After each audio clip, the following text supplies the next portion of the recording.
Narinig ang lumang truck at unti-unting huminto ito. Ang makina'y tuluyang bumigay sa harap ng matagal ng abandonadong istasyon ng gas. Para kay Luca Rivas, isang veteranong sugatan na mas marami ang pilat kaysa alaala, parang ito na ang huling dagok sa isang buhay na puno na ng sakit. Pero si Bravo, ang German Shepherd na tapat na nakaupo sa tabi niya, ay hindi nakafocus sa paligid na wasak. Sa halip, nakatitig si Bravo sa isang partikular na bahagi ng lupa, matalim at di kumikilos ang tingin.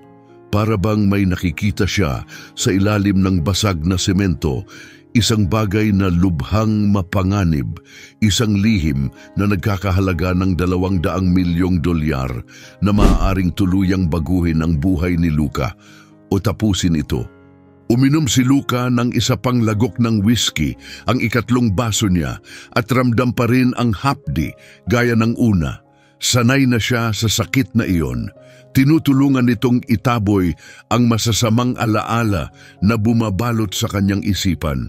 Mag-isa sa papalubog na liwanag ng kanyang masikip na apartment, nakaupo si Luca habang ang baso ng whiskey ay kumikislap sa tanging sinag ng araw na dumaan sa maalikabok na bintana. Kahit nasa 30 anyos pa lang siya, mukha na siyang mas matanda, inukit ng bigat ng mga pasanin. Ang matangkad at payat niyang katawan na dating hinubog ng disiplina bilang isang Army Ranger ay ngayoy puro buto at matatalim na linya sa ilalim ng kupas na navy plaid na kamiseta. Ang maikli niyang kayumangging buhok na laging ginugupitan sa nakagawiang paraan ay may bahid na ng uban sa gilid, malayo sa larawan ng binatang nakangiti sa lumang retrato malapit sa kanya. Sa litratong iyon, magkatabing nakangiti sina Luca at Javier, kapwa naka-desert gear, habang ang araw ng Afghanistan ay nagliliwanag sa kanila. Luca at Javier, bago ang bomba, bago ang katahimikan, bago ang kasalanang hindi na nawala. Itinaas ni Luca ang baso sa litrato, isang tahimik na tagay para sa taong tila hindi na umiiral. Nakakatulong ang whiskey para malabo ang alaala, sapat para hindi siya tuluyang madurog. Ngunit biglang bumasag sa katahimikan ang matinis na tunog ng kanyang telepono. Hindi niya sinagot. Tumunog muli ng mas mariin. Sa isang buntong hiningang mabigat at amoy alak, kinuha niya ang telepono mula sa counter. Nakasulat sa screen, Morales and Associates, Family Law. Rivas, sagot niya paus. Si Ginong Luca Rivas, sagot ng boses sa kabilang linya, malamig at formal. Walang bahid ng init, puro profesionalismo. Si Ginoong Morales iyon, isang lalaking marahil hindi na nagpalit ng kulay abong suit sa loob ng maraming taon. Tatawag lang po ako para ihatid ang isang malungkot na balita. Tungkol ito sa inyong ama, si Colonel Daniel Rivas. Ikinalulungkot ko, pero pumanaw na po siya ng payapa kaninang umaga. Tahimik si Luca. Ang salitang payapa ay hindi bumagay sa alaala niya. Ang kanyang ama ay laging parang bato at bakal, malamig at hindi malapitan. Isang figura ng disiplina kaysa pagmamahal. Isang estrangherong may parehong apelyido. Ang libing ay pribado at nakatakda sa Huwebes, tuloy ni Morales sa katahimikan. Ang pagbabasa ng testamento ay sa opisina ko sa Biyernes, 10:00 ng umaga. Naabisuhan na rin ang iyong mga kapatid, mangyaring dumating sa oras. At tuluyang namatay ang linya bago pa makasagot si Luca. Tinitigan niya ang sariling refleksyon sa maitim na screen ng telepono. Malungkot na balita. Wala siyang naramdamang anuman. Tanging ang pagkabatid na ang isang malamig at malayong bituin ay tuluyan ng namatay. 2 araw matapos nito, nakatayo si Luca sa loob ng malamig at walang buhay na silid-pulong ng Morales and Associates. Hindi siya nag-ayos para sa okasyon. Suot pa rin ang parehong plaid na kamiseta, lumatkupas na maong at gamit na bota. Wala siyang balak magpakasosyalan. Sa kabilang dulo ng mesa, nakaupo ang mga kapatid niyang animoy lumabas sa pahina ng isang luxury magazine. Si Ricardo, ang panganay, ay parang modelo ng isang corporate ad, nakasuot ng mamahaling suit na marahil mas mahal pa sa buwan ng kita ni Luca. Ang buhok niya ay perpektong inayos at panay ang tingin sa mamahaling relo, waring bawat segundong nasasayang ay katumbas ng salapi. Katabi niya si Claudia, ang kanyang kakambal. Isa siyang art broker, elegante sa sutlang damit. Ang kanyang blondang buhok ay nakapusod ng mamahalin ang ayos. Nang tumingin siya kay Luca, puno ito ng simpatyang hindi masakit, kundi manhid, malamig at walang pakialam. Sa ulunan ng mesa, naglinis ng lalamunan si G. Morales at nagsimulang basahin ang nilalaman ng testamento. Ang boses niya ay tuyo, walang emosyon. May mga donasyon para sa mga kawanggawa, tagubilin para sa mga dating empleyado, at pagkatapos ay ang malalaking pamana. Para kay Ricardo, isang malaking trust fund. Para kay Claudia, isa pang malaking trust at ang luxury condo ng ama sa lungsod. Wala nang inaasahan si Luca, hindi siya pumunta para sa pera, wala siyang hinangad.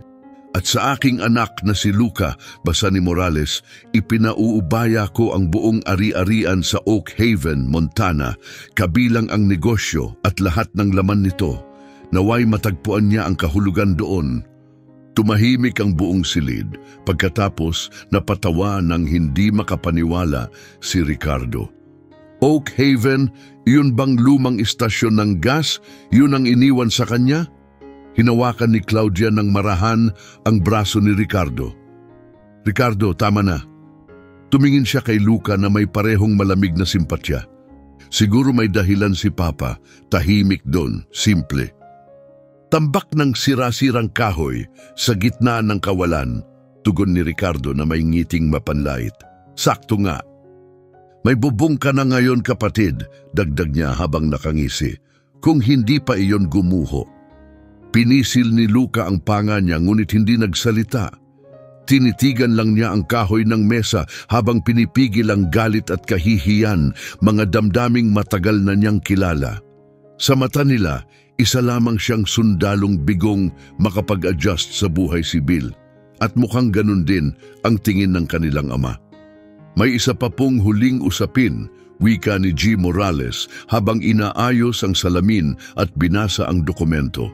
Isa itong personal na kautusan na hindi maaaring baguhin. Ang kasamang aso ni Colonel Rivas, si Bravo, ay dapat manatili sa ari-arian at nasa tanging pangangalaga ni Ginoong Luca Rivas. Bago pa man lubusang maunawaan ni Luca ang narinig niya, bumukas ang pinto. Isang paraligal ang pumasok, hawak ang simpleng leather na tali. Sa dulo nito ay ang isa sa pinakakapansin-pansing asong nakita ni Luca. Si Bravo ay isang German Shepherd, nasa kasagsagan ng kanyang lakas. Marahil 5 o 6 na taong gulang. Ang makapal niyang balahibo, kulay abo at puti, ay kumikislap sa liwanag. Matangkad siya, matipuno at kalmado. Ang mga matay matalim at matalino, habang tahimik na sinisipat ang buong silid. Hindi siya gumawa ng kahit anong tunog, walang tahol, walang ungol. Nakatayo lang siya roon na parang alam niyang may bigat ang nangyayari. Napailing si Ricardo at iniwagayway ang kamay. Aso, anong gagawin ni Luca dyan? Nasuklam si Claudia. Sana naman marunong niyang gumamit ng banyo. Hindi pinansin ni Bravo ang alinman sa kanila. Ang tingin niya ay dumiretso kay Luca at doon na natili. Ilang sandali ng tahimik na pagkakatitig ang lumipas sa pagitan nila. Walang init sa mata ni Bravo pero may lalim, parang sinusuri siya at bigla na lang naramdaman ni Luca na parang hubad siya sa harap nito. Sa wakas, nakapagsalita si Luca. Ayoko ng aso, hindi na mababago ang kondisyon, sagot ni G. Morales, walang bahid ng damdamin habang itinulak ang ballpen at ang mga dokumento sa mesa. Ang pagtanggap ng ari-arian ay nangangahulugang tinatanggap mo rin ang aso. Pakipirmahan dito. Wala nang nagawa si Luca kundi kunin ang ballpen. Para sa kanya si Bravo ay hindi kasama. Isa lang itong dagdag na pasaning ayaw niyang akuin. Paalala ng isang amang kailanman ay hindi siya lubusang pinansin. Kumaskas ang bolpen sa papel, matalim ang tunog sa gitna ng katahimikan. Pagkatapos, tumayo si Luca at lumabas.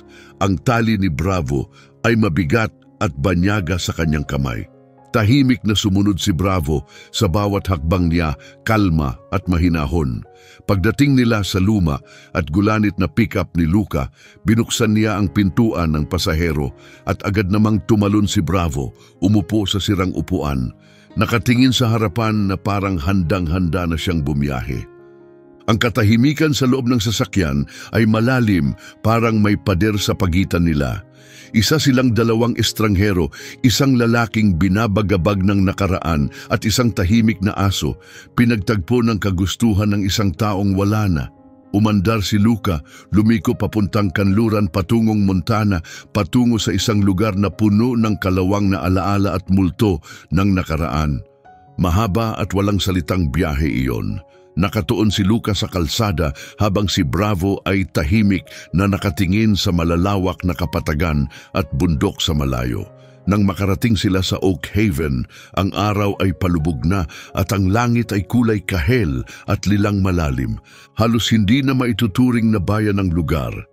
Kaunti na lang ang mga gusaling halos nakakapit na lang sa buhay sa gilid ng isang malungkot na highway. At sa dulo nito, naroon ang iniwan ng kanyang ama.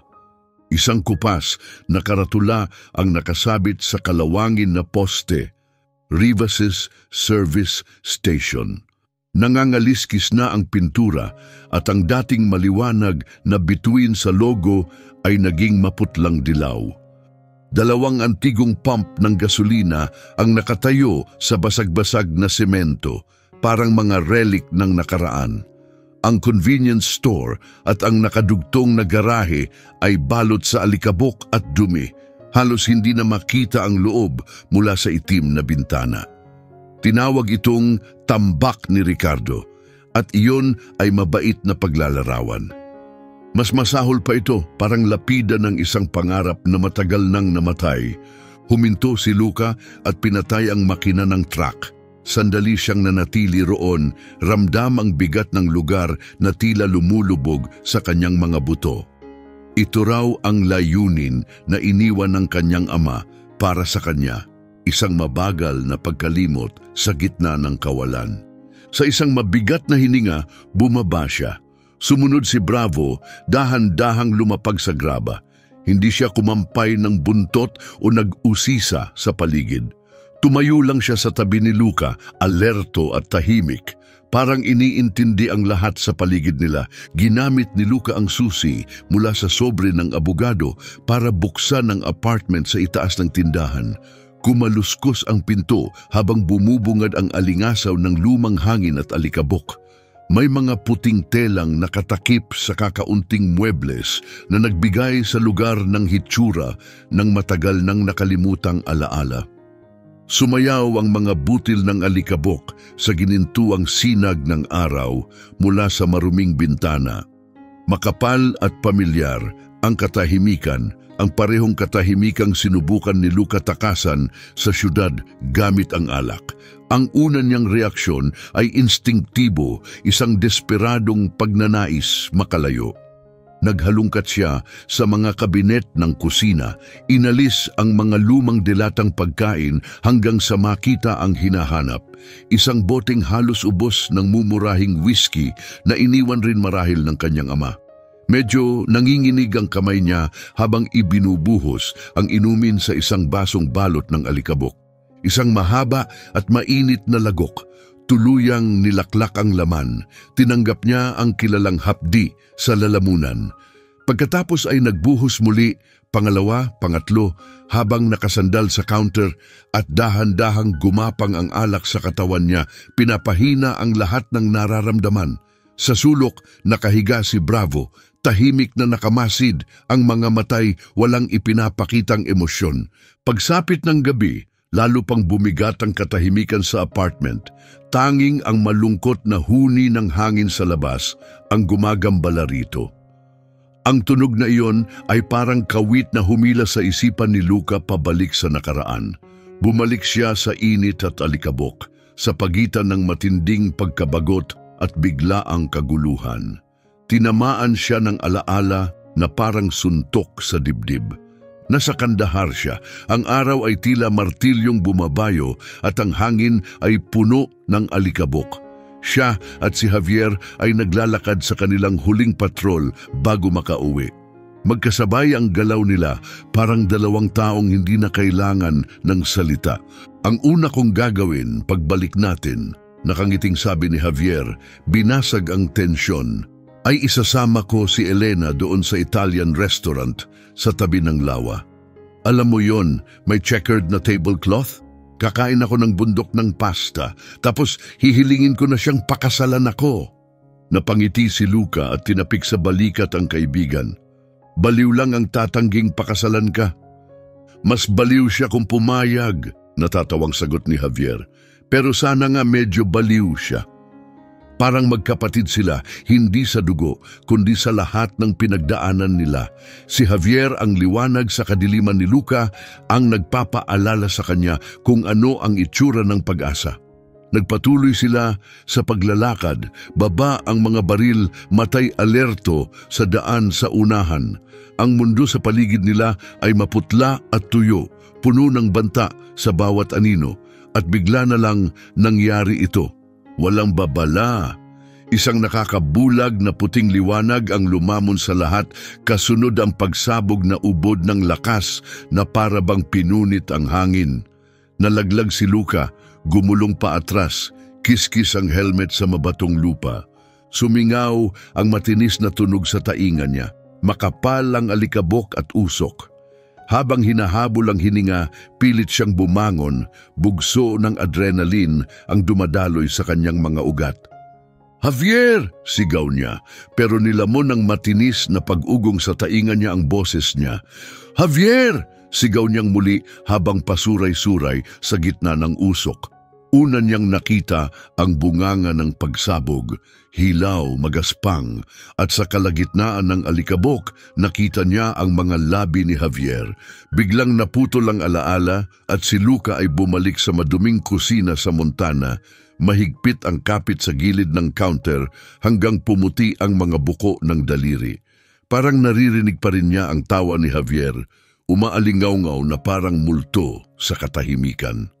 Muling bumalik ang pighati, matalim at sariwa. Kailangan pa niya, kailangan niyang makalimot, kailangan niyang mawalan ng pakiramdam. Lumingon siya sa counter at dali-daling hinanap ang bote. Tumama ang dulo ng mga daliri niya sa salamin nang biglang narinig niya ang mahinang ungol mula sa likuran. Hindi niya pinansin, wala siyang pakialam, karapat-dapat lang sa kanya ito. Hinablot niya ang bote pero bago pa niya maitaas, may malamig na ilong ang tumulak sa kanyang kamay. Tumingin siya pababa, nandoon si Bravo, nakatingala ang ulo'y nakatagilid. "Lumayo ka!" bulong ni Luca, paos at basag ang boses sa sakit. Tinangkan niyang itulak ang aso pero hindi ito gumalaw. Itinaas niya muli ang bote para magsalin, ngunit may isang matibay na paa ang dahan-dahang tumapak sa kanyang braso. Hindi marahas, hindi agresibo, pero matatag. Huminto ang kilos niya. Tinitigan ni Luca ang paa, tapos dahan-dahang tumingin sa mga mata ni Bravo. Tinangkan niyang gumalaw, pero hindi gumalaw ang aso. Galit at balisa, ibinagsak ni Luca ang bote sa counter at sinubukang iwasan si Bravo. Pero muli siyang hinarangan ng aso, inilagay ang sarili sa pagitan nila ng alak. Hindi ito umungol, hindi rin ito ipinakita ang mga ngipin. Nakatayo lang siya, isang pader ng balahibo at determinasyon, nakapako ang tingin kay Luca. Sa sandaling iyon, may nakita si Luca na nagpahinto sa kanya. Hindi ito basta asong sumusunod lang sa training. May mas malalim dito, mas makatao kaysa hayop. Isang tahimik pero makapangyarihang pakiusap. Huwag, umatras si Luca mula sa counter, nagulat. Napaupo siya sa isa sa mga alikabok na upuan sa kusina. Ang matinding uhaw ay napalitan ng pagkalito. At isang bagay na bago, isang bagay na hindi niya matukoy. Tinitigan niya si Bravo na ngayon ay nakapwesto sa harap ng bote, tahimik at hindi gumagalaw. Sa unang pagkakataon mula nang magkita sila, tunay na tiningnan ni Luca ang aso. Hindi lang ito alaga ng kanyang ama. Hindi lang ito dagdag na pasanin. Si Bravo ay isang tagapagbantay at si Luca na ngayon ang tungkulin niya. Dumating ang umaga, may bahagyang liwanag na pumasok sa maruming bintana ng apartment. Umupo si Luca, may kirot sa ulo, hindi mula sa alak, kundi mula sa lahat ng pinigilan niya kagabi. At sa unang pagkakataon sa napakatagal na panahon, malinaw ang isip niya, mas malinaw kaysa dati. Pumili siya kagabi, hindi siya uminom. Ibinaba niya ang mga paa sa alikabok na sahig, napatingin siya sa counter kung saan nakatayo pa rin ang bote, hindi nagalaw. At sa pagitan niya at ng boteng iyon ay si Bravo, nakahiga, ang ulo na sa pagitan ng mga paa. Relax ang katawan, pero ang mga mata ay gising, nakamasid kay Luca. Nagtagpo ang mga tingin nila, kalma pero matatag. Isang tahimik na paalala sa di nilalarawang kasunduan na pinasok nila kagabi. Kumalam ang tiyan ni Luca, hindi sanay sa gutom matapos ang buwan ng pagsasawsaw sa alak. Ang mga dilatang pagkain sa apartment ay sobrang luma na, kupas at kuping ang mga label. Kailangan niyang harapin ang tindahan sa ibaba. Umuugong ang kahoy na hagdan habang bumababa siya. Sumunod si Bravo, tahimik ang mga kuko habang tumatama sa baitang. Ang convenience store sa ibaba ay amoy panahon, alikabok, kalumaan at may maasim na amoy na nakakapit sa hangin.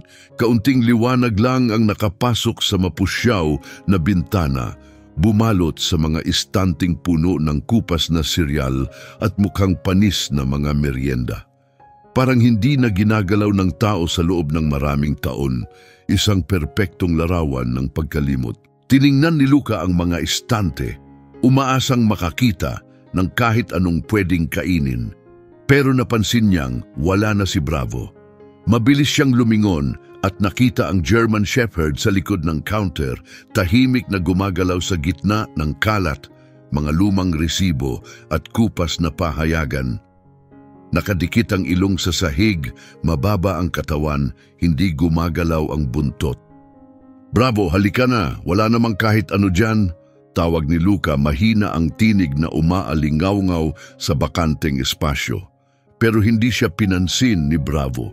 Lalong bumilis at naging matindi ang pag-amoy nito. Pagkatapos ay nagsimula na siyang hukayin ng sahig, mabilis at eksaktong kinayod ng malalakas niyang mga paa ang isang partikular na bahagi ng linoleum. Hindi ito laro, may layunin. Isang tile lang ang may ibang kulay. Lumapit si Luca, kumakaluskos ang bota sa mga dinakikitang piraso ng dumi. "Oy, tama na yan," sabi niya sabay abot sa kwelyo ni Bravo. Pero hindi huminto si Bravo. Tumahol siya ng isang beses, maikli at matalim, tapos tumingin kay Luca, saka muling tumingin sa tile. Maliwanag ang mensahe. "Tingnan mo ito." Napabuntong hininga si Luca hati sa inis at pag-uusisa.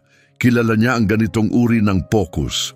Nakita na niya ito noon sa mga sundalong may misyon, sa mga asong militar na walang ibang iniintindi kundi ang target. Lumuhod siya at ipinatong ang kamay sa tile na kinayod ni Bravo. Iba ang pakiramdam. Maluwag. Dahan-dahan niya itong tinulak at gumalaw ito sa ilalim ng kanyang mga daliri. Bumilis ang tibok ng kanyang puso. Tumingin siya kay Bravo na ngayoy nakaupo na, tahimik na umuungol, tila humihikayat. "Sige na nga, nakita ko na." Bulong ni Luca, higit sa lahat ay para kay Bravo. Pumunta siya sa garahe sa tabi, amoy kalawang at langis ang hangin. Pagkatapos ng kaunting paghalughog, nahanap niya ang isang mabigat na pry bar at dinala ito pabalik sa tindahan. Ipinuwesto niya ang matulis na dulo sa gilid ng tile at pinwersa ito. Kumakapit pa ang lumang pandikit, umuungol sa ilalim ng presyon hanggang sa may matalim na tunog at tumalsik ang tile. Sa ilalim nito ay hindi semento, kundi isang hungkag na espasyo, at sa loob ng madilim na siwang, may isang berdeng metal na kahon na balot ng tela na may mantsa ng langis. Gamit militar, luma pero parang bagong-bago pa rin. Sa gilid nito ay may stencil na letra, kadalasan ay kupas na. Gumapang ang kilabot kay Luca. Hindi ito basta tagong gamit ng may-ari ng istasyon ng gas. Hinila niya palabas ang kahon. Mabigat ito at may makapal na padlock. Dahan-dahang kumampay si Bravo. "Anong nakita mo, ha?" Bulong ni Luca.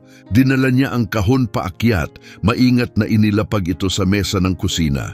Masyadong matibay ang kandado para masira gamit ang pry bar, kaya bumalik siya sa garahe. Ngayon, may dala na siyang maso at pait. Magaspang at maingay ang proseso, metal sa metal ang bawat hampas. Sa wakas, naputol ang kadena. Huminto si Luca, habol ang hininga, sa kadahan-dahang binuksan ang takip. Sumingaw ang amoy ng lumang papel, ng balat at ng malamig na bakal. Sa loob, maayos ang lahat, siksik sa kaayusang pamilyar sa kanyang karanasan sa serbisyo.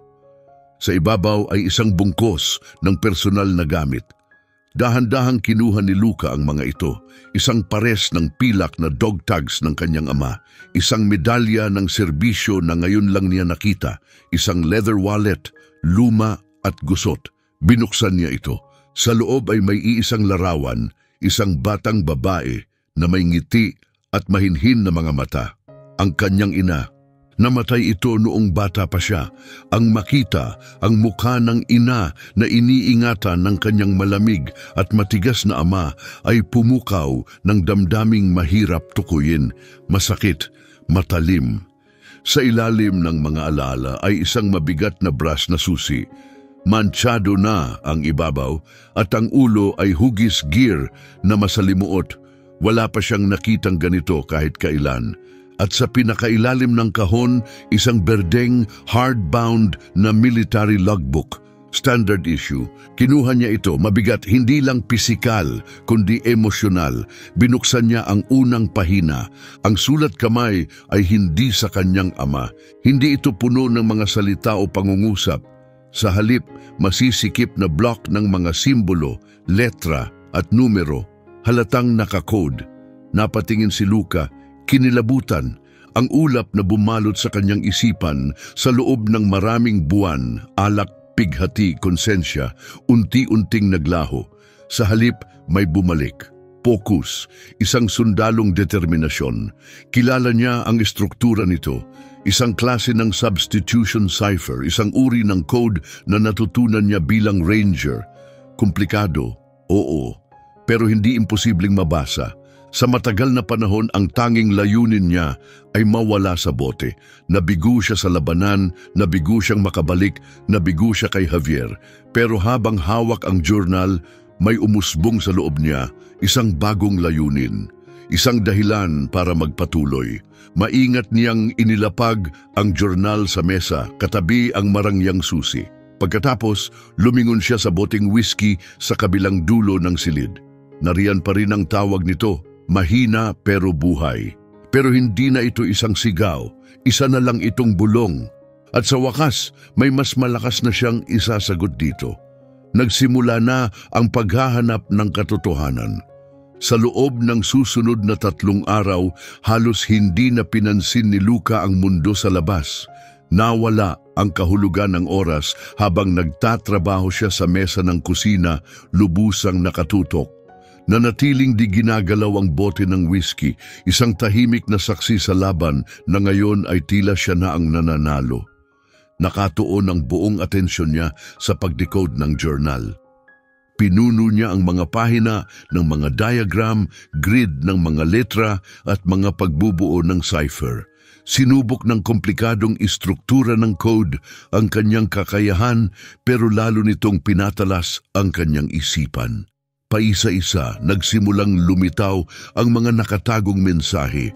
Natuklasan niya ang mga detalye ng mga lihim na pagpupulong, mga encrypted na komunikasyon at mga taong dumaan sa tahimik na bayan ng Oak Haven. Mga taong hindi nakikita ng karaniwang mata kundi para lamang sa mga dapat makakita. Isang mundo ng anino, ng operasyon, ng intelihensya na nakalibing sa mga tahimik na lugar. Para itong kasaysayan ng isang lihim na digmaan. Kumakain siya ng kaunti, halos hindi natutulog, pero si Bravo ay nanatili sa tabi niya, isang tahimik na tagapagbantay. Minsan ay natutulog sa ilalim ng mesa, minsan ay nakamasid mula sa kabila ng silid, pero palagi siyang nariyan, matatag at nakakapagpatino. Sa gabi ng ikatlong araw, malapit na si Luca sa pagbubukas ng isa sa pinakamahirap na entry nang biglang tumayo si Bravo, nag-inat at tinulak ang braso ni Luca gamit ang ilong. "Hindi pa ngayon, buddy," bulong ni Luca, nakafocus pa rin sa mga simbolo. "Malapit na ako." Pero hindi sumuko si Bravo. Umungol ito ng mahina at muling tinulak si Luca ng mas mariin. Nang hindi pa rin siya pinansin, naglakad ang aso papunta sa pinto at tumingin pabalik. Naghihintay. Maliwanag ang mensahe, "Sumunod ka." Napabuntong hininga si Luca at umatras mula sa mesa. Marahil kailangan lang lumabas ng aso. Pero hindi papunta sa harap ng tindahan ang tinungo ni Bravo. Tumuloy ito diretsyo sa nakadugtong na garahe. Sumunod si Luca sa gitna ng alikabok at anino, binuksan ang switch. Umilaw ang isang bumbilyang may mahinang pagugong, ibinuga ang liwanag sa silid na puno ng sirang kagamitan at kinakalawang na kasangkapan, makapal ang hangin, amoy langis at gasolina. Tuloy-tuloy ang galaw ni Bravo patungo sa dulo ng silid kung saan may isang malaking metal panel na balot ng kalawang. Ang mga lumang switch at babalang label ay natatakpan ng dumi. Para itong lumang control box, iniwang kalimot mula sa panahong gumagana pa ang lugar. Tumigil si Bravo sa harap nito at sinimulang tulakan ang isang partikular na bahagi malapit sa ibaba, tila isang tornilyo. Lumapit si Luca. "Ano yon ha? May naamoy ka ba?" Hindi gumalaw si Bravo, muling idiniin ang ilong sa parehong spot. Umuungol, mapilit. Lumuhod si Luca at pinunasan ang kalawang gamit ang manggas. Habang lumilitaw ang metal, napansin niyang kakaiba ito. Hindi ito tornilyo. Napaka-perpekto ng hugis, parang sinadya talaga. Ang metal sa ilalim ay makintab at magaan. Ibang klase. Bigla niyang naalala ang susi. Hinugot niya mula sa bulsa ang mabigat na brass key na nakuha sa footlocker. Ang hugis gear na ulo nito ay eksaktong tumugma sa hugis sa panel. Pumilis ang tibok ng puso niya. Itinutok niya ang susi at ipinasok, swak na swak. Isang malambot na click ang agad na narinig, malinis, walang sabit. Huminga siya ng malalim at iniikot ito. Walang kalampag, walang paglalaban. Isang tahimik na huni lang ng gumaganang hydraulics sa likod ng pader. Pagkatapos, ang buong panel, kasama ang bahagi ng konkretong pader, ay dahan-dahang umusog papaloob. Maayos, tahimik, parang isang mekanismong matagal nang naghihintay sa sandaling ito, at nang tuluyang bumukas ang nakatagong bahagi ng pader, bumungad ang isang bagay na hindi niya kailanman inasahan. Isang pinto. Hindi basta pinto, hindi kalawangin, hindi luma, stainless steel, malinis, naka-embut sa isang frame na may pinakintab na gilid. Sa taas nito, may maliit na berdeng ilaw na mahina ang kislap. Pagkatapos, sa isang mahinang tunog, dumulas itong pabukas. Isang makinis na industrial elevator ang lumitaw, binababad ng malamig na puting liwanag. Napatigil si Luca, walang salitang lumabas sa bibig niya. Nagtagpo ang mga mata nila ni Bravo, kalmado, tiyak, at isang beses na kumampay ang buntot ng aso sa semento, na para bang sinasabing, ito ang dahilan, ito ang misyon. "Sige Bravo," bulong ni Luca, paos ang tinig, "ikaw ang manguna." Sabay silang pumasok sa elevator. Maingat itong nagsara sa likod nila, may mahinang huni ng hangin at binalot sila ng isang ganap na katahimikan. Pagkatapos ay gumalaw ang sahig, banayad, walang ingay, bumaba ng mas malalim kaysa sa anumang basement na naranasan ni Luca. At nang bumukas muli ang mga pinto, nagbago na ang mundo. Hindi na sila nasa lumat sira-sirang istasyon ng gas sa Montana. Nakatayo na sila sa bungad ng isang napakalaking silid, bilog ang hugis, maliwanag ang ilaw at malamig ang hangin. May mahinang ugong sa paligid, ugong ng enerhiya ng advanced na teknolohiyang tahimik na gumagana. Isang pader ay puno ng servers, kumikislap sa sabayang ritmo. Isa pa ay may mga mapa ng buong mundo. May mga kulay-kulay na pin at maliliit na sulat kamay na tala. Sa gitna ay may command desk na napapalibutan ng mga monitor, parang trono ng impormasyon. Hindi ito imbakan, isa itong command center. Sa ilalim ng lupa, lihim. Pumasok si Luca, may pag-aalinlangan. Masyado pang malinis ang sahig, kaya bawat tapak ng bota niya ay tila masyadong maingay. At sa sandaling lumampas siya sa threshold, biglang nabuhay ang isang malaking screen sa dulo ng silid at naroon siya, ang kanyang ama. Lumabas sa monitor si Colonel Daniel Rivas, mas matanda at mas seryoso kaysa sa alaala ni Luca, nakasuot ng kumpletong military uniform.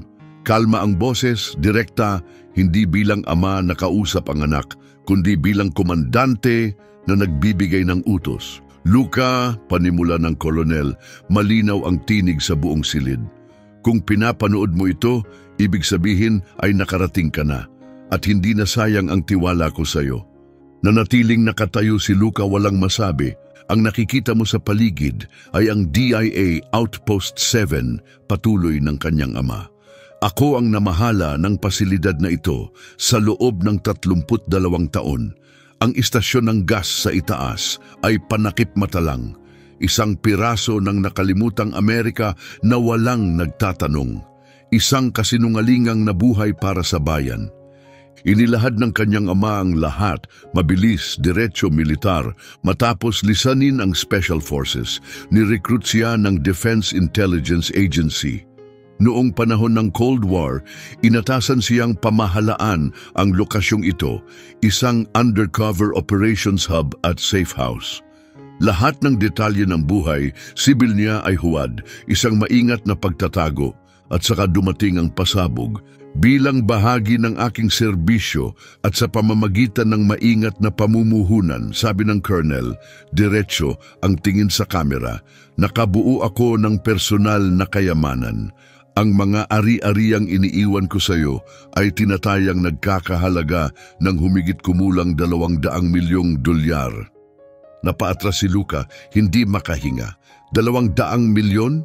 Hindi niya maunawaan ang halaga. Napakalayo nito sa mundong kilala niya.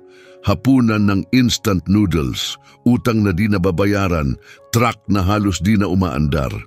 Hindi ito kawang gawa, dagdag ng Colonel, na para bang inasahan ang reaksyon ng anak. Sina Ricardo at Claudia ay nabubuhay para sa imahe. Wawaldasin lang nila ito o ibebenta sa pinakamataas na alok. Inilaan ko ito sa iyo dahil isa kang sundalo. Alam mo ang sakripisyo, tungkulin, dangal, mga bagay na kunwari lang nilang nauunawaan. Lumiit ang tingin ng ama at lalong tumalim ang boses. Hindi lang ito pera, Luca. Isa itong sandata, isang yaman. Ang gagawin mo pagkatapos nito ay ang iyong misyon. Biglang nag-blackout ang screen. Mas mabigat ngayon ang katahimikan sa command center, ang katotohanan ng lihim na buhay ng kanyang ama. Ang laki ng pamana, ang bigat ng inaasahan sa kanya. Tumingin siya kay Bravo na nanatiling nasa tabi niya, tahimik, alerto. Itinaas ng aso ang ilong at tinulak ang kamay ni Luca. At sa katahimikang iyon, may naunawaan si Luca na noon ay hindi pa niya nakikita. Si Bravo ay hindi lang mana. Isa siyang tagapagbantay, isang kasama. Ipinadala hindi lang upang samahan si Luca, kundi upang gabayan siya sa lahat ng ito. Hindi na siya nag-iisa, isa na silang koponan. Nakatayo si Luca sa gitna ng mahinang ugong ng tagong pasilidad. $200 milyong, isang pasilidad ng DEA, 30 taong panlilin lang sa ilalim ng isang gasolinahan. Parang kwento mula sa isang spy thriller, hindi ang sira-sirang kasaysayan ng kanyang pamilya. Lumapit siya sa central console at sa mga patay na screen, bahagyang lumitaw ang refleksyon niya.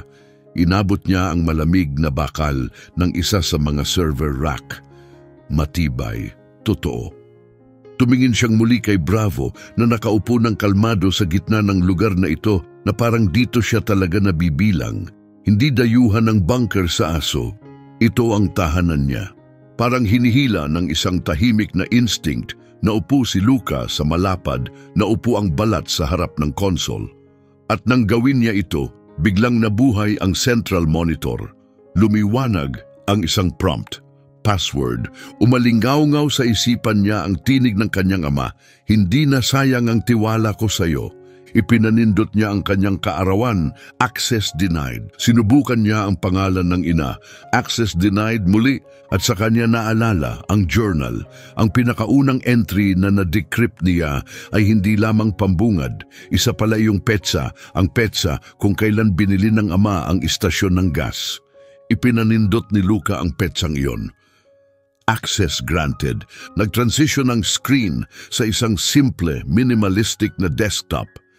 Isang file lang ang lumitaw sa screen, isang plain text document na may label na "Read me first." Ikinlik ito ni Luca gamit ang nanginginig na daliri. Bumukas ang dokumento at lumitaw ang isang manual. Diretso sa punto, detalyado at nakaayos gaya ng isang field guide. Ang ama mismo niya ang sumulat nito. Naka-outline dito ang bawat aspeto ng operasyon ng bunker, mula sa power systems hanggang sa secure satellite communications network. Bawat linya ay malinaw, eksakto at sistematiko, refleksyon ng taong bumuo nito. Pero sa pagitan ng mga teknikal na tagubilin, may nakita si Luca na higit pa, ang talino sa likod ng estruktura, ang disiplina na kinailangan para mapanatili ang lihim sa loob ng higit 30 taon.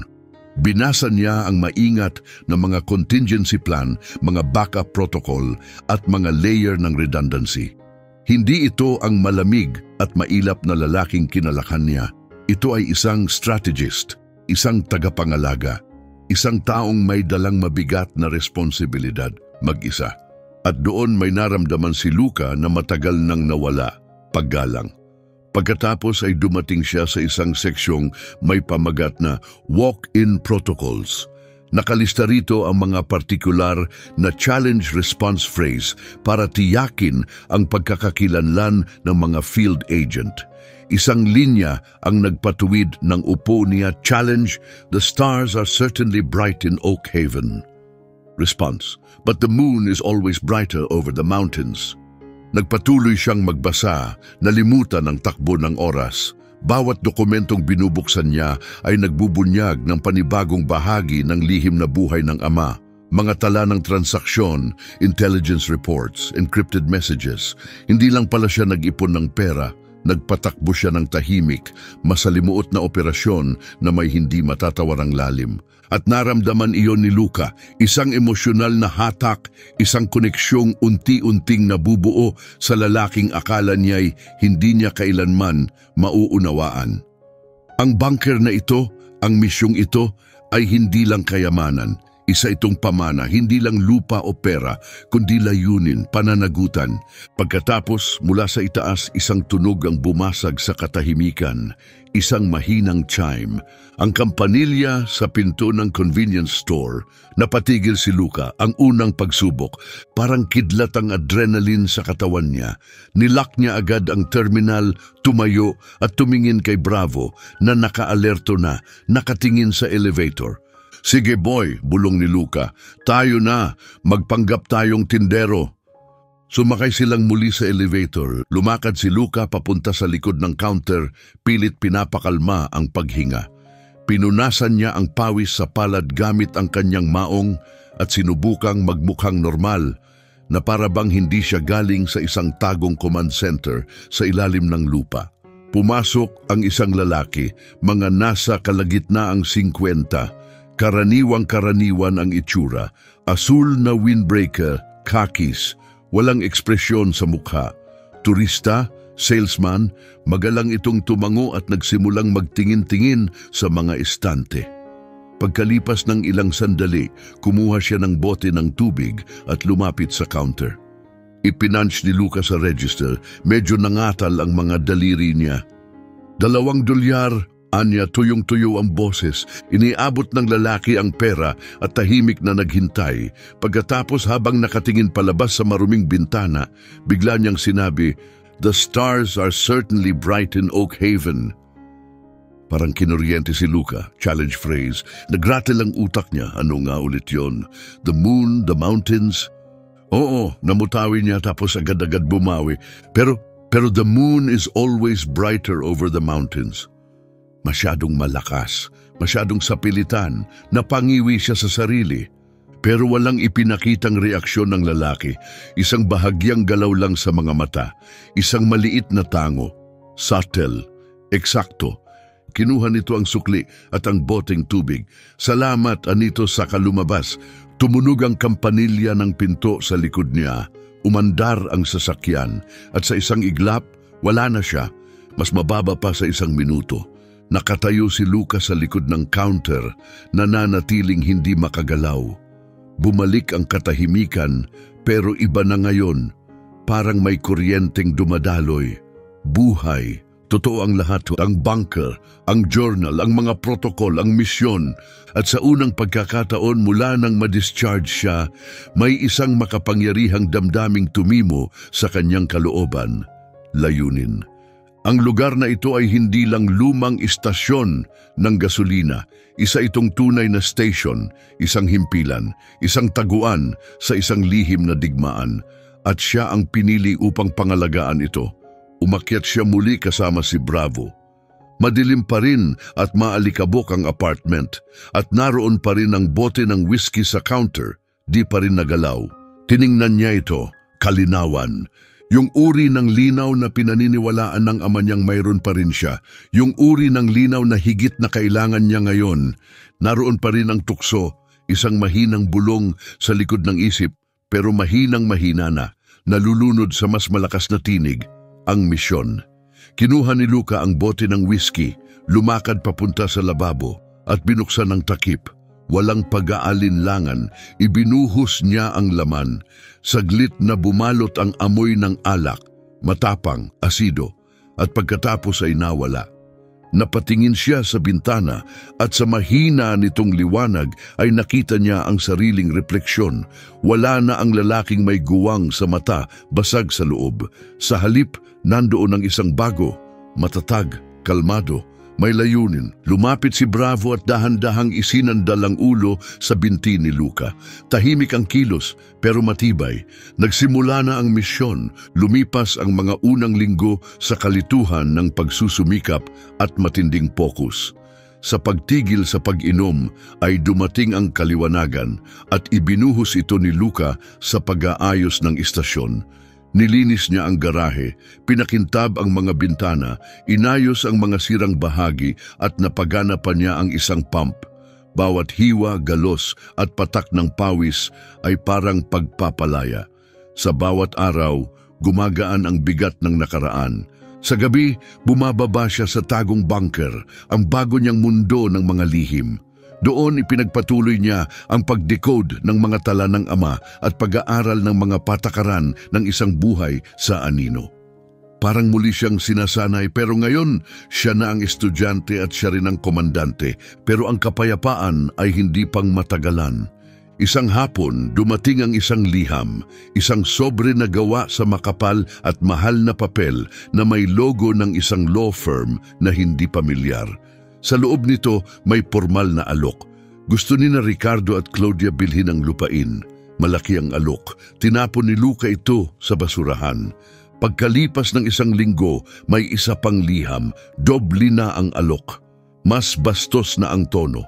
Tinapon niya ulit. Pagkatapos may ipinadala na silang tao. Isang itim na luxury sedan ang lumiko sa graba. Kitang-kitang hindi ito nababagay sa magaspang na paligid. Isang lalaking bumaba, suot ang matinik na abong suit, ang sapatos ay makinang na parang salamin. Mga nasa 40, maayos ang ayos, sobra ang kumpiyansa. Ginoong Rivas, sabi niya, iniabot ang kamay. Sergio Mendoza, mula sa Big Sky Development. Si Luca, habang pinupunasan ng grasa sa mga daliri, ay hindi tinanggap ang pakikipagkamay. Tumayo si Bravo mula sa lilim ng garahe at lumapit sa tabi ni Luca. Kalma ang tindig, pero malinaw ang pagkaprotektibo. Bahagyang nanikip ang ngiti ni Mendoza. Kinuha kami ng mga kapatid mo upang suriin ang potensyal ng lupain na ito. At masasabi ko, napakalaki ng nakita namin. Iniisip naming tayuan ito ng high-end resort. Isang eksklusibong daan papuntang kabundukan. Handa kaming magbigay ng alok na magpapabago ng buhay mo. Itinuro niya ang istasyon, ang buong mundo ni Luca, na para bang basura na dapat itapon. Hindi ito binebenta, sagot ni Luca. Matatag ang boses, tumaas ang kilay ni Mendoza. Hindi yata malinaw sa'yo kung gaano kalaki ang alok namin. 7 numero ang usapan dito. Malinaw sa akin, tugon ni Luca, at hindi ako interesado. Inilapat niya ang kamay sa ulo ni Bravo. Hindi gumalaw ang shepherd, pero hindi rin inalis ang tingin sa lalaki. May mababang unggol na lumabas mula sa dibdib ni Bravo. Mahina pero malinaw. Napalunok si Mendoza. Sige, makikipag-ugnayan na lang ang pamilya mo. Tumalikod siya, pumasok sa sasakyan at umalis, nag-iiwan ng ulap ng alikabok sa likuran. Tumunog ang telepono kinagabihan. Kilala ni Luca ang numero, si Ricardo. Hinayaan niyang tumunog ng ilang beses bago sagutin. Luca, ani Ricardo, malamig ang tono, may bahid ng pagmamaliit. Kasama ko si Claudia. Narinig naming nakipagkita ka kay Ginoong Mendoza.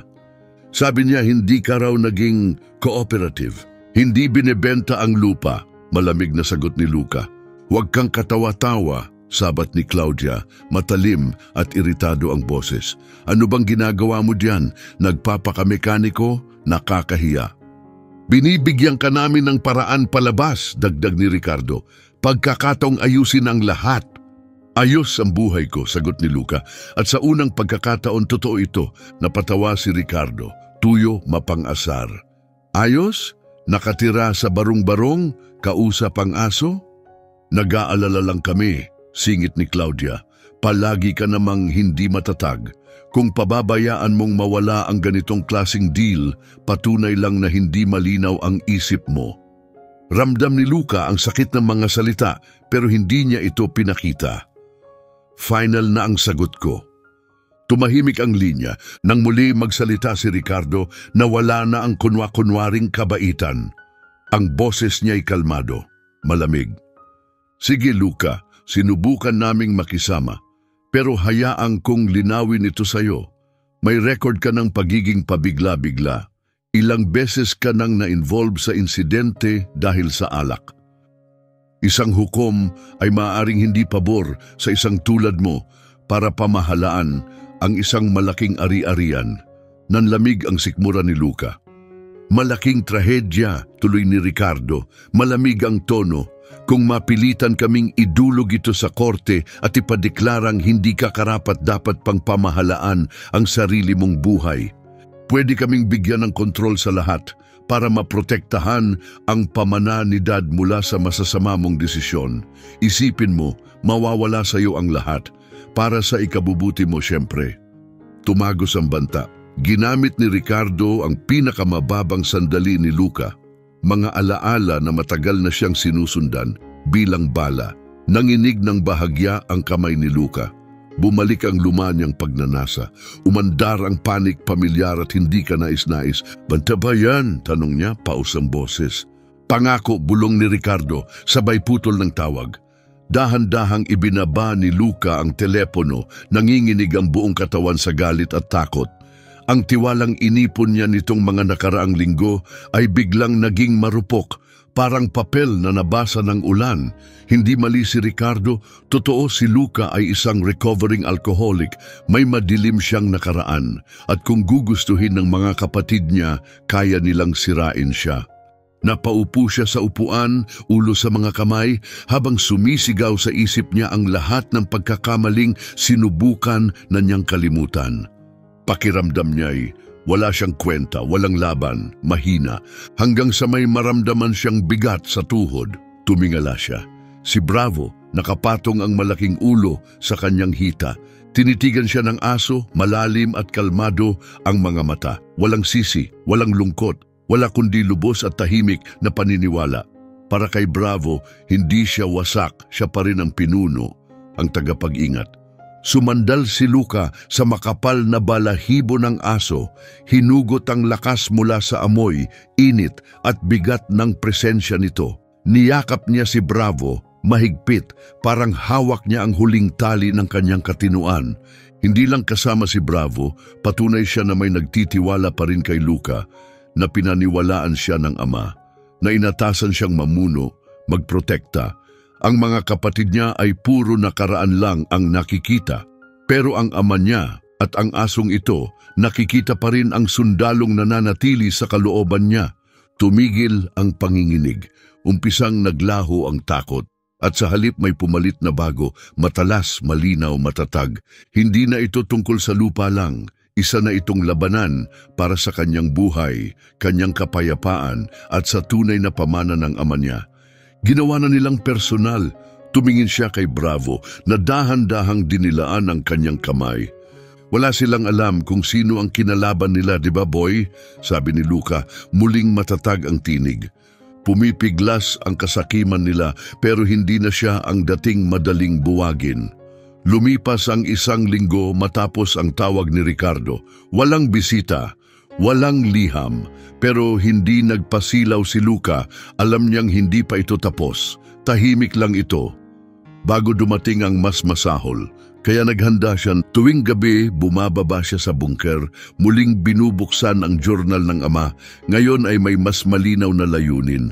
Hindi na lang siya nag-iipon ng alaala. Naghahanap na siya ng impormasyon.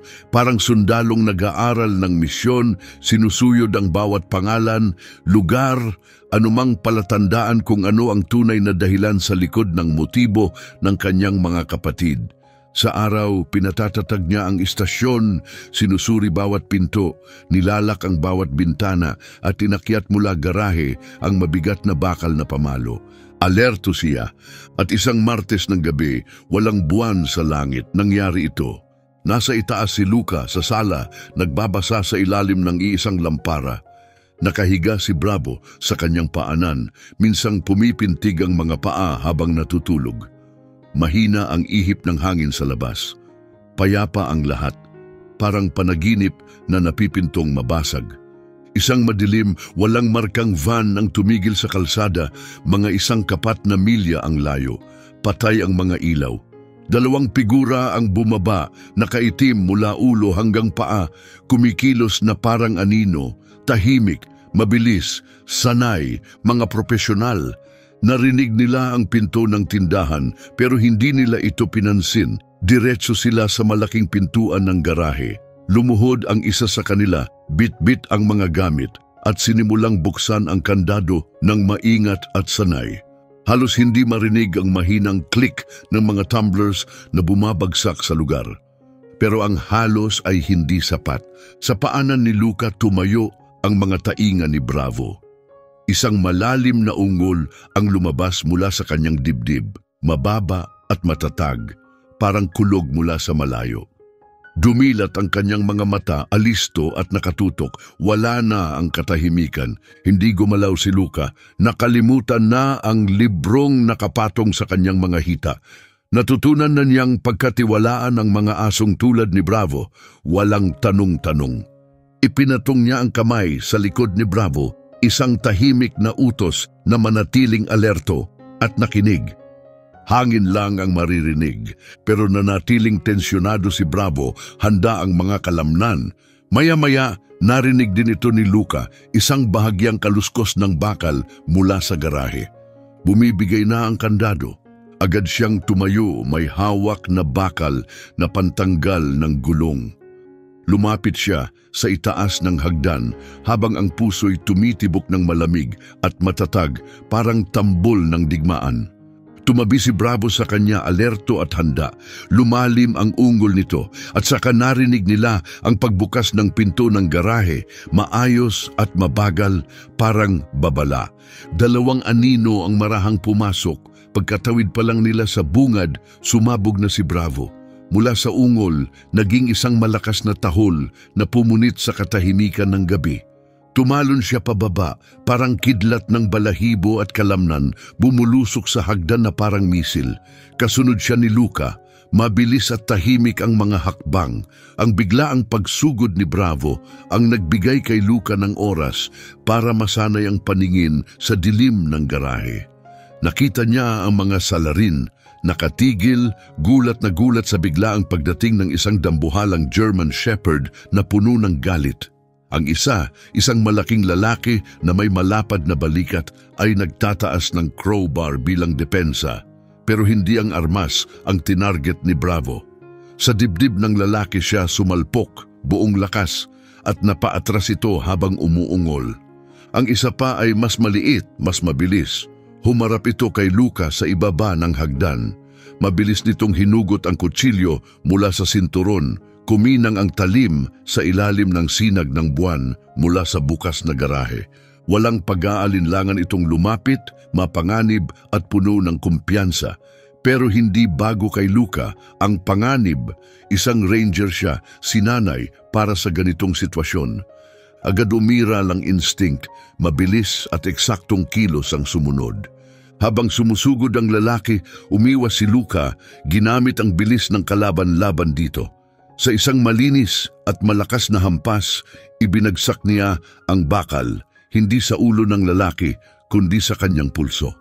Isang malakas na kalabog ang sumunod ng mabali ang buto, nahulog ang kutsilyo. Napasigaw ang lalaki, hawak ang wasak na pulso. Hindi na nag-aksaya ng oras si Luca. Sinundan niya ng isang mabilis na sipa sa binti ng kalaban, dahilan para ito'y bumagsak sa sahig sa sakit. Samantala, naitulak si Bravo ng mas malaking lalaki. Agad itong bumangon, hawak muli ang crowbar. Pero nakita niya ang tanawin, ang kasama niyang nagpapagulong sa sahig, si Luca na nakatayo na may hawak na bakal, at si Bravo na muling handa at nagngangalit. Hindi na ito nagdalawang isip. Tumakbo siya palayo, papunta sa dilim ng gabi. Ang sugatang kasama, umuungol at hawak ang sirang braso, gumapang paalis, hila ang isang binti. Ilang sandali pa, narinig ni Luca ang pag-start ng van at ang mabilis na pag-alis nito. Bumalik ang katahimikan, maliban sa mabigat na paghinga ni Luca at ang mababang ungol ni Bravo, handa pa rin siyang ipaglaban ng amo. Unti-unting humupa ang adrenaline na iwan ang mapait at metalikong lasa sa bibig ni Luca. Lumuhod siya sa tabi ni Bravo, dahan-dahang hinaplos ang likod ng aso. "Magaling na bata," bulong niya, paos ang boses. "Iniligtas mo tayo." Napansin niya ang maliit na hiwa sa balikat ni Bravo, malamang mula sa crowbar, pero hindi ito malala. Ligtas si Bravo. Tumayo si Luca at tumingin sa paligid ng garahe. Nakalat sa sahig ang mga gamit ng mga salarin. Hindi nila ginalaw ang cash register o anumang mahalaga sa unahan. Ang pakay nila ay malinaw, ang maliit na opisina sa likod, ang lugar kung saan maaaring itinatago ng kanyang ama ang mga dokumento. Hindi pera ang habol nila, impormasyon ang pakay. Sina Ricardo at Claudia ang nagpadala sa kanila. Isang malamig na katotohanan ang bumalot kay Luca, parang yelo sa loob ng dibdib. Hindi ito basta usapin ng alitan sa pamilya tungkol sa lupa. Walang lupang kayaman na karapat-dapat bayaran ng ganitong uri ng karahasan. Hindi na ito tungkol sa kasakiman, ito'y tungkol sa takot. Naniniwala ang kanyang mga kapatid na may mahalagang bagay na nakatago rito. Isang bagay na handa silang ipagsapalaran ng lahat para makuha. Lumapit siya sa bukas na pintuan ng garahe at tumingin sa walang katapusang dilim ng gabi sa Montana. Tapos na ang pisikal na panganib, pero nagsisimula pa lang ang tunay na banta. Hindi ito tungkol sa isang gasolinahan. Ang totoo, may mas mahalaga pa sa ilalim ng lupa. Ang tahimik na labanan ay tuluyan ng naging hayagang digmaan. Kinabukasan matapos ang break-in, isang kakaibang katahimikan ang bumalot sa istasyon. Kumilos si Luca na parang makina habang naglilinis, maingat at tahimik. Pero sa isip niya, paulit-ulit ang mga tanong. Ang lahat tungkol sa break-in, ang eksaktong oras, ang mga target, ang pagkakaayos ay nagsasabi ng iisang bagay. Hindi lang kasakiman ang nagtulak sa kanyang mga kapatid. Sila'y takot. At ang takot na yon ang nagpapadelikado sa kanila.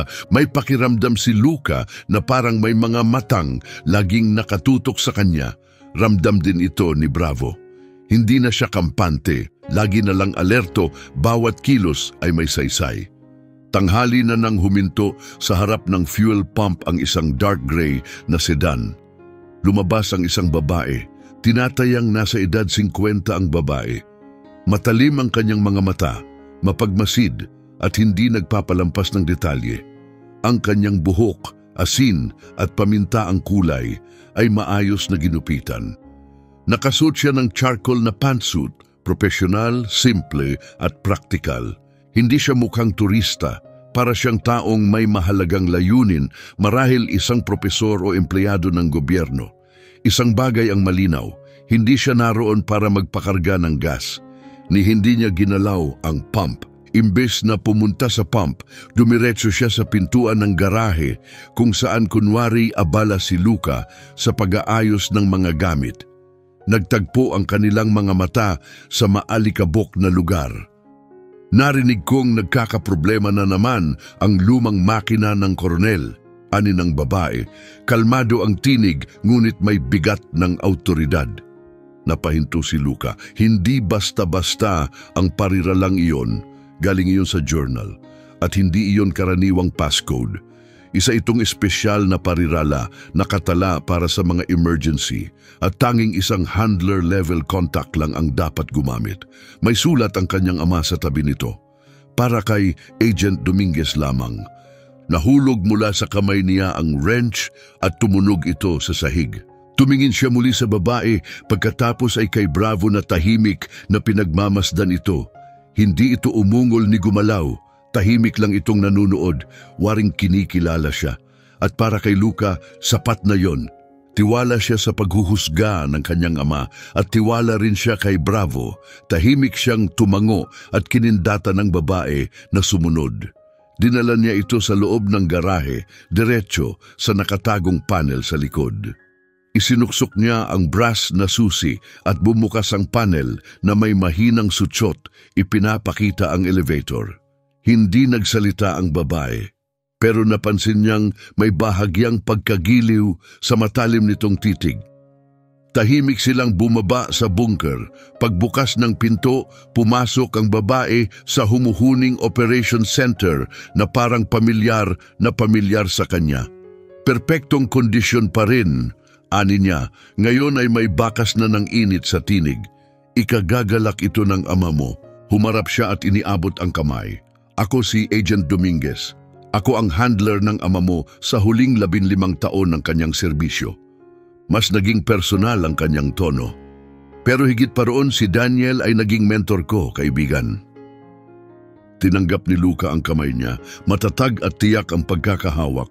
Pinagnakawan kami kagabi, sabi ni Luca agad. 2 lalaki, mga profesional.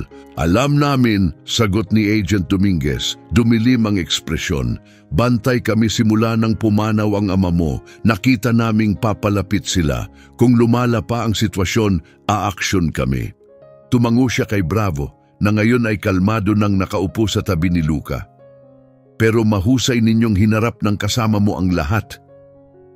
Ang mga kapatid ko ang nagpadala sa kanila, diretsyong sabi ni Luca. Oo, kumpirmasyon niya. At tama ka, Luca, malayo na ito sa usaping lupa.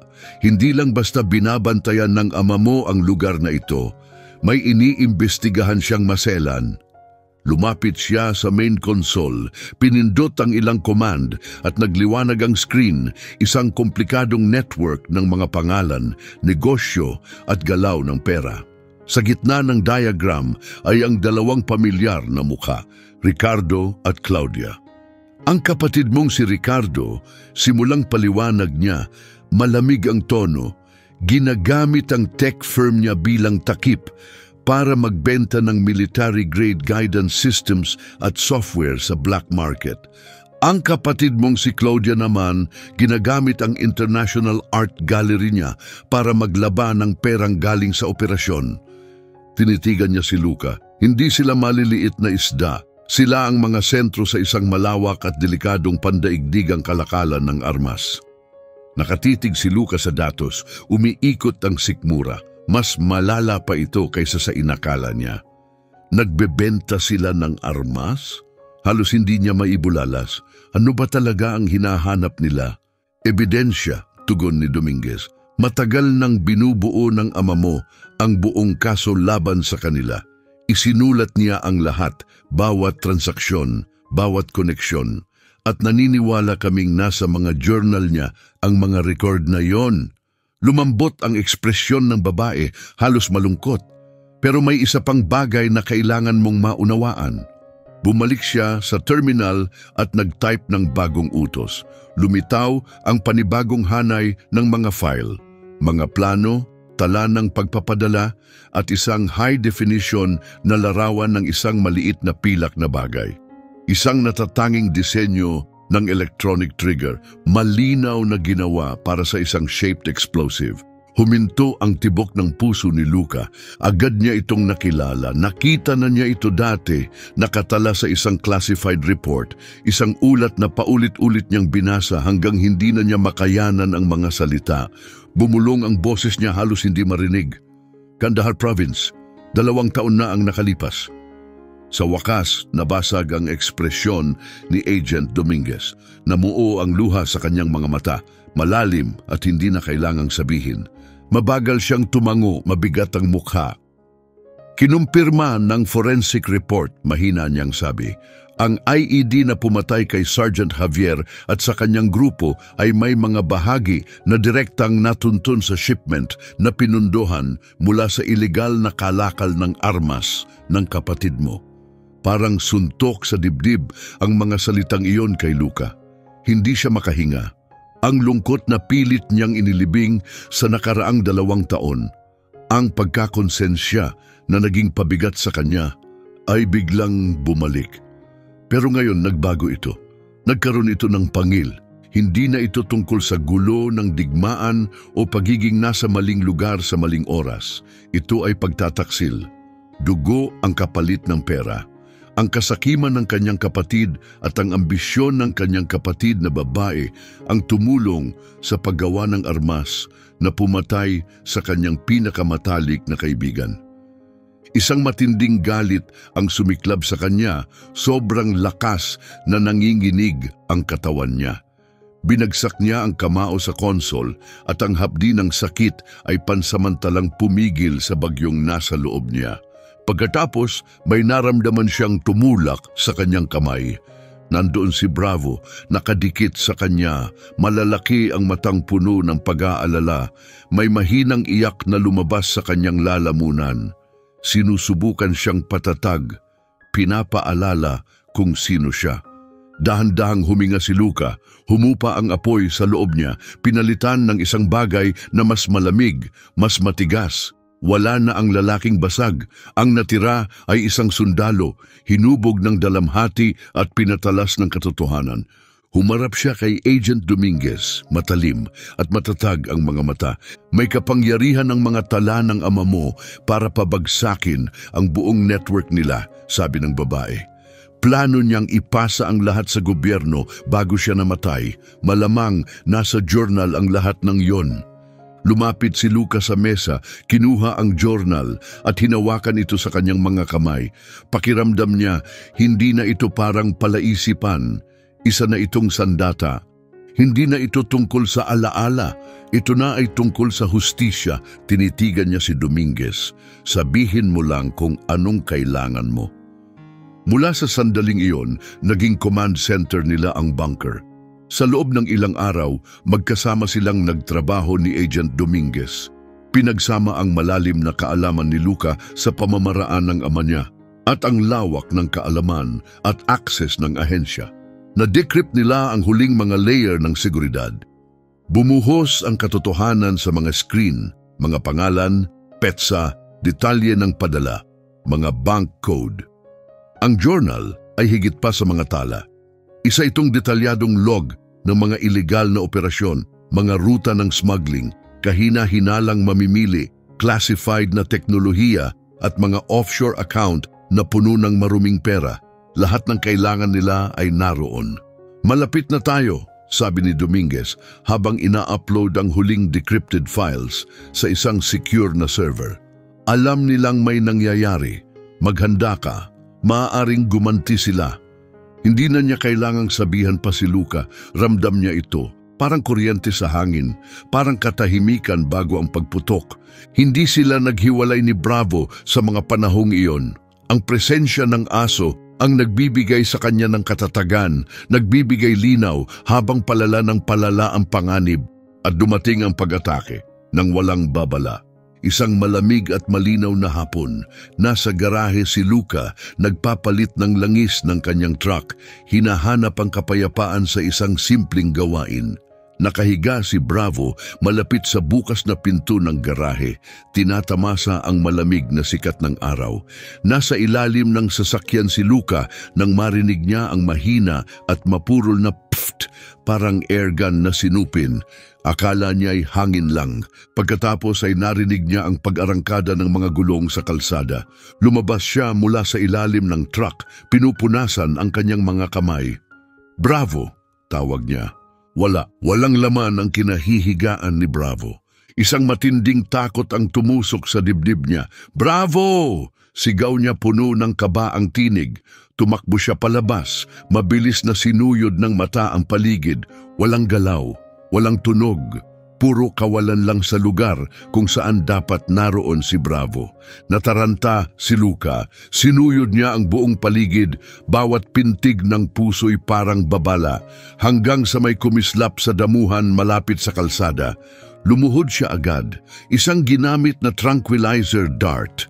Kumikinang pa, may bakas ng malinaw na likido.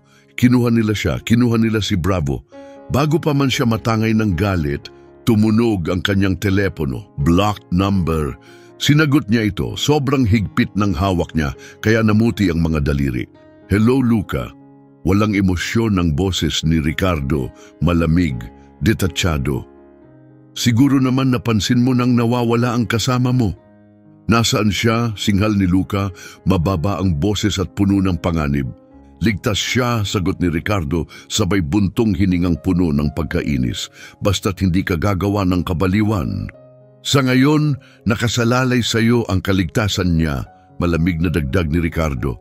"Nasa iyo ang mga journal ng ating ama, lahat. Yan lang ang mahalagang bagay sa basurahan na binabantayan mo. Dadalin mo yon sa lumang lumber mill sa Oak Haven. Mayroon kang 1 oras. Ang lugar ay isang lumang gusaling halos sirang-sira, mga nabubulok na kahoy, kalawangin ang mga metal, nilimot ng panahon.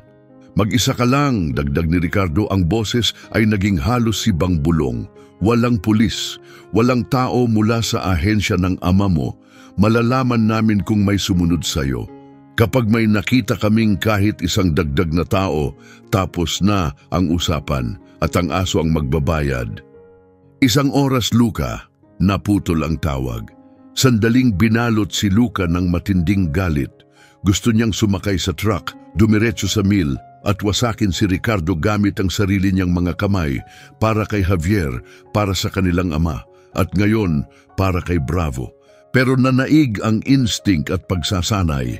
Ang galit ay kahinaan, ang misyon ang una, at ang misyon ay si Bravo. Sa halip na kunin ang susi, tumakbo si Luca. Diretso sa garahe, papasok sa lihim na lagusan, pababa sa bunker. Pinindot niya ang emergency contact button sa console, isang direktang linya kay Agent Dominguez. Nasa kanya si Bravo, matigas, ngunit kontrolado ang tinig niya nang sumagot siya. Hawak siya ni Ricardo. Gusto niya ang mga journal. "Pinapapunta ako sa Oak Haven Mill. Mayroon akong 1 oras. Hindi nagatubili si Dominguez. "Manatili ka dyan, 5 minuto na lang ang team ko. May drone na rin sa himpapawid, hindi nila yon makikita." Tapos, ilang minuto lang, dumating na si Dominguez kasama ang 4 na tactical officers. Tahimik at eksakto ang bawat kilos. Sa pangunahing screen ng bunker, lumitaw ang thermal drone feed. 4 na heat signatures sa loob ng lumber mill. Hostage situation ito, sabi ni Dominguez. Nakatutok ang mga mata sa monitor. May kalamangan sila, pero may mali sila. Binigyan kanila ng dahilan para pumasok. Papasok ako, matatag na sabi ni Luca. Hindi ito isang suhestyon. Sandaling pinagmasdan siya ni Dominguez. Hindi na siya isang sibilyang nilamon ng lungkot. Isa na siyang taong handa para sa misyon. Mag-isa kang papasok gaya ng gusto nila, tugon niya. May suot kang wire.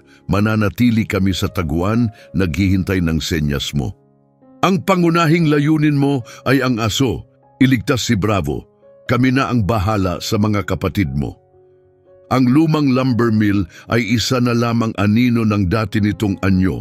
Umaalingaw-ngaw sa langit-ngit ng kahoy at alikabok. Amoy nito ang lumang sawdust at basa ng agnas. Pumasok si Luca sa malawak na silid. Bit-bit ang isang mabigat na briefcase. Hindi ang totoong journal, kundi mga huwad. Sa gitna ng silid, sa ilalim ng nakakasilaw na ilaw mula sa portable flood lamp, naroon sina Ricardo at Claudia. 2 armadong guwardiya ang nakatago sa mga anino. At sa isang gilid, sa loob ng malaking bakal na hawla, naroon si Bravo. Nakahiga siya sa isang tabi, halatang inaantok pa sa gamot pero gising. Nang makita si Luca, bahagya niyang iniangat ang ulo at umungol ng mahina. Ang mga journal, utos ni Ricardo sabay turo sa case. Hindi hanggang makita ko ang aso, sagot ni Luca. Ang boses ay umaalingaw-ngaw sa loob ng lumang gusali. Hindi yan ang usapan, singhal ni Claudia. Ang boses ay matalas, puno ng takot na pilit itinatago sa galit. Dahan-dahang lumapit si Luca, hindi kumukurap ang tingin. Nakapako ang mga mata niya sa kanyang kapatid. Ang taong ang kasakiman ang pumatay kay Javier. Ramdam niya ang pag-usbong ng galit, pero pinigil niya ito. Pwede na siyang magbigay ng senyas sa team. Ilang segundo lang at papasok na sila. Pero sa gitna ng kaguluhan, maaaring masaktan si Bravo. At alam ni Luca, siya mismo ang kailangang kumilos. Kailangan niyang tapusin ito. Kailangan niyang pumili, paghihiganti o ang misyon. Naalala niya ang tawa ni Javier, ang tiwala ng kanyang ama, ang katapatan ni Bravo. Darating ang hustisya para kay Javier, pero ang misyon ngayon ay si Bravo. Sige, mahinahong sabi ni Luca. Inilapag niya ang briefcase sa sahig at itinulak ito papunta sa gitna ng silid. Nakuha mo na ang gusto mo. Habang nakayuko si Ricardo para silipin ang laman ng case, tahimik na nagbigay ng senyas si Luca. Isang mahinang pag-ubo. Pero hindi na siya naghintay. Agad siyang kumilos, hindi kay Ricardo, kundi sa gwardyang pinakamalapit sa hawla ni Bravo. Mabilis at eksaktong umatake si Luca. 2 galaw lang, nabitawan ng lalaki ang armas at naitulak siya sa mga nabubulok na troso. Inangat ng 2 gwardiya ang kanyang baril, pero huli na siya. Mula sa kisame, 2 miyembro ng team ni Dominguez ang bumaba sa lubid, mabilis at tahimik, parang mga anino. Pumasok pa ang iba pang ahente sa mga pasukan at sa loob ng ilang segundo, kontrolado na nila ang buong lugar. Tumigil sina Ricardo at Claudia, gulat na gulat, habang pinalilibutan sila ng mga armadong opisyal. Habang kinakandado ng isang ahente ang mga kamay ni Ricardo, nagtama ang kanilang mga mata ni Luca. Walang pagsisisi sa mukha ni Ricardo, puro galit lang, malamig at makamandag, nakatutok sa kapatid na lumampas sa kanya. Tumalikod si Luca, walang epekto. Lumapit siya sa hawla at pinilit buksan ang latch. Nang kumlik ito, ibinukas niya ang pinto. Lumabas si Bravo. Nanginginig pa rin sa epekto ng pampatulog at sumandal sa dibdib ni Luca, mabigat ang ulo. May mahinang iyak sa lalamunan. Lumuhod si Luca at niyakap ang kanyang kasama, idiniin ang mukha sa makapal na balahibo ni Bravo. Nandito na ako, buddy, bulong niya, nanginginig ang boses sa emosyon. Ligtas ka na. Napili na niya, hindi siya bumaril, hindi niya hinayaang manaig ang galit, natupad niya ang misyon, na iligtas niya ang kanyang kasama, at sa paggawa nito, natubos niya rin ang sarili. Mabilis ang naging resulta ng pagsalakay sa lumber mill. Sa malinis at tahimik na bunker, kalmadong isinagawa ni Agent Dominguez ang debriefing kay Luca, na ngayon ay may malinaw na focus at panloob na kapayapaan. Ang mga journal ng kanyang ama, ang huling mensahe, ang nawawalang piraso na naglantad sa buong operasyon. Lumaganap agad ang balita. Sumabog ang media sa buong bansa sa mga headline tungkol sa mayamang magkapatid, isang tanyag na tech entrepreneur at isang glamorous art dealer, na sa likod pala ay utak ng pandaigdigang arms smuggling ring. Itinampok din ng press ang hindi inaasahang pinagmulan ng ebidensya, isang maingat na investigasyong isinagawa ng kanilang ama, si Colonel Daniel Rivas, isang veteranong sundalo. Sa huling mga taon ng kanyang buhay, natuklasan niya ang katotohanan tungkol sa sarili niyang mga anak. At sa huli, naging bayani siya, isang taong patuloy na naglingkod sa bayan kahit sa kamatayan. Tulad ng ipinangako ni Agent Dominguez, mabilis at buo ang naging hustisya. Naaresto sina Ricardo at Claudia, pati na ang kanilang malalapit na kasabwat, kinumpiska ang kanilang mga ari-arian at nabuwag ang buong network, wala ng banta. Matapos ang krisis, naramdaman na ni Luca ang bigat ng kanyang pamana. Gamit ang eksaktong talaan ng pananalapi ng kanyang ama, at sa tahimik na tulong nina Agent Dominguez at ng maaasahang grupo ng legal na eksperto, matagumpay niyang naayos ang proseso ng pagkuha sa $200 milyong. Hindi na lang siya tagapagbantay ng isang classified facility, may hawak na siya ngayong kapangyarihan. Pero ang parehong tanong na bumigat sa kanyang ama ay ngayon nasa kanya na, ano ang gagawin niya sa lahat ng ito? At nang dumating ang sagot, malinaw ito, kasing linaw ng katapatang nakikita niya sa mga mata ni Bravo. Makalipas ang 6 na buwan, nakaupo si Luca sa isang maliwanag at modernong opisina sa lungsod. Isang lugar na dati ay ikinakailang pasukin niya, pero ngayon puno siya ng tahimik na determinasyon. Nakatayo ang tindig, kalmado ang mga mata. Sa kabilang panig ng mesa ay naroon si Agent Dominguez at isang iginagalang na abogado, suot ang formal na Amerikana, ang tagapamahala ng estate ni Colonel Rivas. Sa pagitan nila, nakalatag ang makapal na tumpok ng mga dokumento. Sa paanan ni Luca, gaya ng dati, ay si Bravo. Sinimulan ng basahin ng abogado ang mga nilalaman ng charter.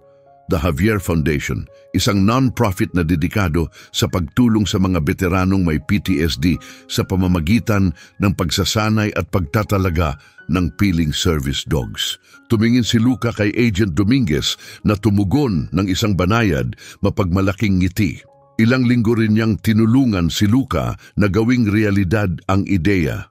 Naalala niya ang lahat ng mga veteranong tulad niya, lumulutang sa tahimik na digmaan na nagsisimula kapag tumigil na ang putukan, ginugulo ng mga alaala at patuloy na lumalaban sa sakit na hindi matahimik.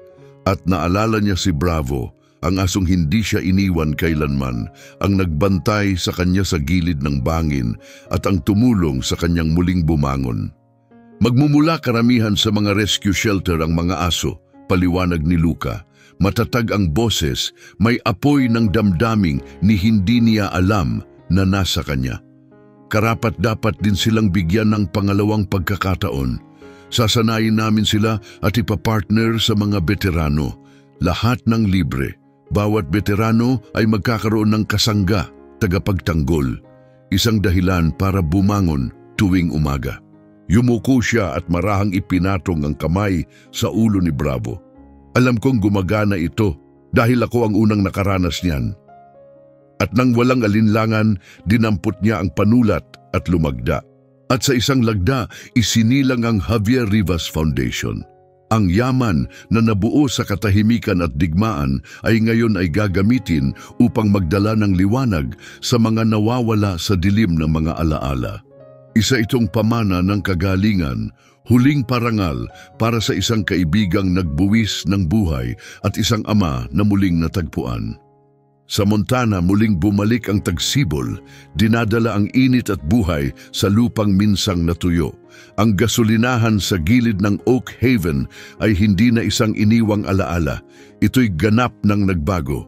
Napalitan na ang mga basag na semento, wala na ang kalawanging fuel pumps, at sa halip ay makabago at makintab ang pumalit. Ang mismong gusali ay inayos, makinang ang mga bintana, puno ng paninda ang mga istante at may maaliwalas na coffee counter na nagyayaya sa mga bisita. Ang buong lugar ay may tahimik na sigla at pag-asa. Sa isang maaraw na hapon, nakatayo si Lucas sa labas kasama si Bravo, pinapanood ang dalawang lalaking nag-i-install ng bagong kahoy na karatula. Wala na ang lumang Rivas' service station. Sa halip, ang bagong karatula ay may eleganting dark green na titik.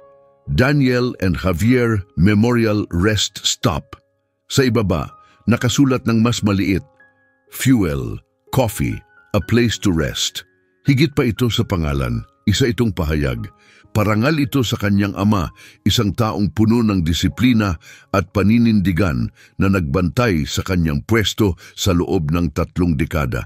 At parangal rin sa kanyang pinakamatalik na kaibigan, isang matapang at tapat na kaluluwa na ngayon ay alaala ng lakas, hindi ng lungkot. Habang umaalis na ang mga manggagawa, isang minivan mula sa ibang estado ang pumarada, ang unang opisyal na bisita. Isang pamilya ang bumaba, nagtatawanang mga bata ang tumakbo papunta sa gusali, tuwang-tuwa sa malaking asong tila realing nakaupo malapit sa pinto. Ang ama na mukhang kaedad ni Luca ay tumango sa kanya. "Ganda ng lugar mo," sabi nito, may kasamang ngiting magiliw. "Salamat," sagot ni Luca, kasabay ng ngiting natural at magaan. Maligayang pagdating. At taus-puso niya itong sinabi. Kinagabihan, habang lumulubog ang araw sa likod ng matatalim na bundok, tahimik na nakatayo si Lucas sa labas, may hawak na mainit na tasa ng kape. Ang estasyon sa itaas ay alay sa kanyang ama, isang lalaking tapat sa tungkulin sa loob ng mga dekada. Ang tagong bunker sa ibaba ay tungkuling pinili ni Luca na yakapin. Ang foundation, iyon ay para kay Javier. Isang pamana ng matapang na kaibigan, siguradong ang kanyang sakripisyo ay magdadala ng liwanag sa iba. At ang kapayapaang nararamdaman ngayon ni Luca, isa itong gantimpala na kanyang pinaghirapan. Sa kanyang tabi, nakatayo si Bravo, tahimik at matatag. Magkaakbay ang kanilang mga balikat habang magkasamang nakatanaw sa malawak at nagniningning na abot tanaw. Namanan ni Luca ang mga guho at yaman. Pero ang asong ito, ang tahimik at matibay na kasama, ang nagturo sa kanya kung ano talaga ang mahalaga. Isang pangalawang pagkakataon, isang panibagong layunin, isang buhay na muling itinayo mula sa pagkawasak, isang paglalakbay na nakaugat sa sakripisyo, pinagtibay ng tiwala at isinusulong ng pag-asa. Ang kwento ni Luca at Bravo ay paalala sa atin na ang pinakamalalim na sugat ay hindi laging ginagamot ng panahon lamang, kundi minsan ng isang ugnayang tapat at walang hinihinging kapalit. Pinaalala nito sa atin na kahit sa pinakamadilim na oras, maaaring may isang matapat na kasama na gagabay pabalik sa liwanag, na magpaparamdam sa atin na may dahilan pa para magpatuloy. Kung ikaw ay kailanman nagkaroon ng hayop na nagprotekta sa iyo, gumabay sa iyo, o nanatili sa tabi mo noong wala ang iba, ikatutuwa naming marinig ang kwento mo sa comments sa ibaba. Sa pag-like mo sa video, pag-share at pag-subscribe sa aming channel, tinutulungan mo kaming ipagpatuloy ang pagpapalaganap ng mga makapangyarihang koneksyong nagbibigay ginhawa at pag-asa. At ang susunod mong paglalakbay kasama namin ay naghihintay na. I-click lamang ang bagong kwento na lumilitaw na sa iyong screen.